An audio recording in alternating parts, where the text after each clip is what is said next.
Good morning students, welcome to online morning assembly. आज मिति है 13 नवंबर 2020, दिन शुक्रवार, फ्राइडे, FRIDAY फ्राइडे। अज दा विचार, हर दिन सानू एक नवा मौका प्रदान करता है।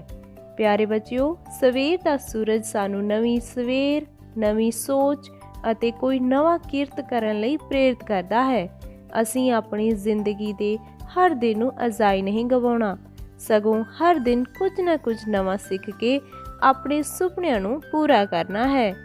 ਜੋ ਵੀ ਤੁਸੀਂ ਆਪਣੀ ਜ਼ਿੰਦਗੀ ਵਿੱਚ ਹਾਸਿਲ ਕਰਨਾ ਹੈ, ਉਸ ਦੇ ਲਈ ਹਰ ਦਿਨ ਕੋਈ ਨਵਾਂ ਕਿਰਤ ਕਰੋ ਅਤੇ ਆਪਣੀ ਮੰਜ਼ਿਲ ਵੱਲ ਵਧਦੇ ਰਹੋ।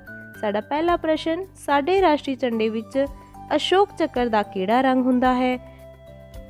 ਸਾਡੇ ਰਾਸ਼ਟਰੀ ਝੰਡੇ ਤਿਰੰਗੇ ਵਿੱਚ ਅਸ਼ੋਕ ਚੱਕਰ ਦਾ ਰੰਗ ਹੁੰਦਾ ਹੈ ਨੀਲਾ। ਇਸ ਦੇ ਵਿੱਚ 24 ਤੀਲੀਆਂ ਹੁੰਦੀਆਂ ਹਨ ਜੋ ਸਾਨੂੰ 24 ਘੰਟੇ ਕੰਮ ਕਰਨ ਲਈ ਪ੍ਰੇਰਿਤ ਕਰਦੀਆਂ ਹਨ। ਸਾਡਾ ਦੂਜਾ ਪ੍ਰਸ਼ਨ, ਵਿਰਾਸਤ-ਏ-ਖਾਲਸਾ ਕਿਹੜੇ ਸ਼ਹਿਰ ਵਿੱਚ ਸਥਿਤ ਹੈ? ਸ੍ਰੀ ਅਨੰਦਪੁਰ ਸਾਹਿਬ ਵਿਖੇ। ਵਿਰਾਸਤ-ਏ-ਖਾਲਸਾ ਸਿੱਖ ਧਰਮ ਦਾ ਅਜਾਇਬ ਘਰ ਹੈ ਜੋ ਕਿ ਭਾਰਤ ਦੇ ਪੰਜਾਬ ਰਾਜ ਦੀ ਰਾਜਧਾਨੀ ਚੰਡੀਗੜ੍ਹ ਦੇ ਨਜ਼ਦੀਕ ਪਵਿੱਤਰ ਕਸਬਾ ਅਨੰਦਪੁਰ ਸਾਹਿਬ ਵਿਖੇ ਸਥਿਤ ਹੈ। ਇਹ ਸਿੱਖ ਧਰਮ ਦੇ ਗਿਆਨ ਲਈ ਦੌਰਾ ਕਰਨ ਦਾ ਮਹਾਨ ਸਥਾਨ ਮੰਨਿਆ ਗਿਆ ਹੈ।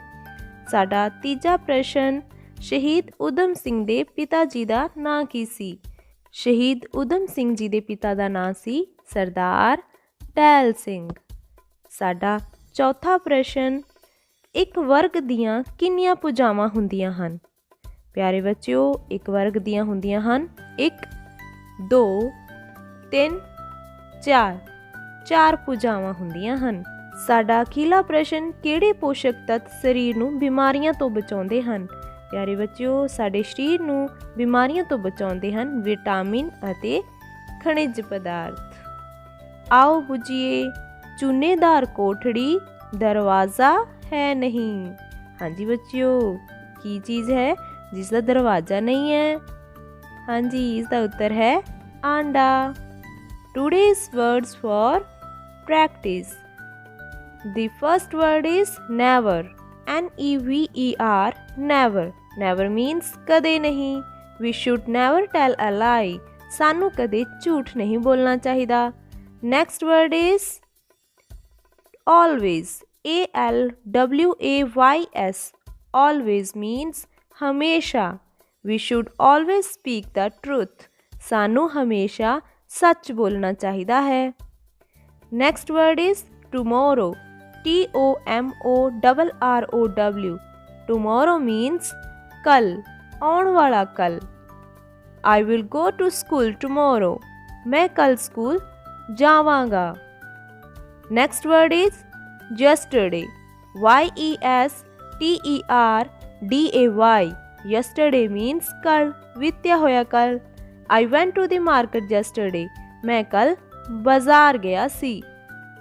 The last word is everyday। EVERYDAY। everyday। everyday means her rose. I do my homework every day। मैं हर रोज़ घर दा काम करदा हाँ। Today's all words never, always, tomorrow, yesterday and last everyday। ਪਿਆਰੇ ਬੱਚਿਓ, ਇਹਨਾਂ ਵਰਡਸ ਨੂੰ ਤੁਸੀਂ ਪੜ੍ਹੋ, ਲਿਖੋ ਅਤੇ ਪ੍ਰੈਕਟਿਸ ਕਰੋ। ਅਤੇ ਤੁਸੀਂ ਸਵੇਰੇ 9 ਵਜੇ DD ਪੰਜਾਬੀ 'ਤੇ ਔਨਲਾਈਨ ਕਲਾਸਿਸ ਤਾਂ ਅਟੈਂਡ ਕਰ ਹੀ ਰਹੇ ਹੋ। ਇਸ ਦੇ ਨਾਲ ਹੀ ਤੁਹਾਡਾ ਅੱਜ 13 ਨਵੰਬਰ ਨੂੰ ਸਾਰੀਆਂ ਜਮਾਤਾਂ ਦਾ PAS 2020 ਦਾ ਅੰਗਰੇਜ਼ੀ ਦਾ ਪੇਪਰ ਹੈ। ਤਾਂ ਤੁਸੀਂ ਸਾਰੇ ਹੀ ਬੱਚਿਆਂ ਨੇ ਇਹ ਪੇਪਰ ਜ਼ਰੂਰ ਹੱਲ ਕਰਨਾ ਹੈ ਅਤੇ ਆਪਣੀ ePunjab ID ਧਿਆਨ ਨਾਲ ਜ਼ਰੂਰ ਪੜ੍ਹਨੀ ਹੈ ਬੱਚਿਓ। Thank you.